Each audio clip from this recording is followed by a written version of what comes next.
তোমরা যদি ঘরোয়া স্টাইলে তন্দুরি চিকেন খেতে চাও তাহলে এইভাবে রান্নাটা করো। আজকে আমি বেশি কিছু বলবো না, সব মশলা লেখা আছে, দেওয়া আছে, কিভাবে করেছি সেটা দেখলেই তোমরা বুঝতে পারবে। শুধু মশলাটা মেখে আধ ঘন্টা ঢেকে রেখেছিলাম। সময়টা তো তোমরা জানবে না আমি কতক্ষণ ঢেকে রেখেছি, প্রায় আধা ঘন্টা আমি ঢেকে রেখেছিলাম। তারপরে কড়াইতে যা যা দেওয়া যথারীতি সব দিয়েছি, দিয়ে চিকেনটাকে প্রায় 10-15 মিনিট কষিয়েছি গ্যাস কমিয়ে।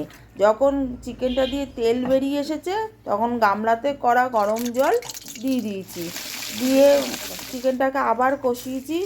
তার আগেই অনেকটা সেদ্ধ হয়ে গেছিলো। তার চিকেনটা যখন পুরোটা কষানো হয়ে গেছে এবং জলটাও শুকিয়ে গেছে তখন একটা স্টিলের গামলায় ঢেলে নিয়েছি। নিয়ে বাড়িতে যদি কারো চাটু থাকে বা কড়াই থাকে লোহার, তার মধ্যে বসিয়ে গ্যাসের উপরে বসিয়ে দিতে হবে। এবারে 7-8 মিনিট বসিয়ে রাখলেই দেখতে পাবে নিচ দিয়ে মশলাটা লেগে উঠছে আর সুন্দর একটা গন্ধ বেরোচ্ছে। তখন গ্যাসটা অফ করে দিয়ে আরও 5 মিনিট ঢেকে রাখতে হবে। ঢেকে রাখলেই ঘরোয়া তন্দুরি চিকেন তৈরি হয়ে যাবে ঘরোয়া স্টাইলের। খেতে কিন্তু অপূর্ব হয়েছিল, দারুণ একটা স্মেল বেরিয়েছিল। তোমরা করে খেতে পারো বাড়িতে।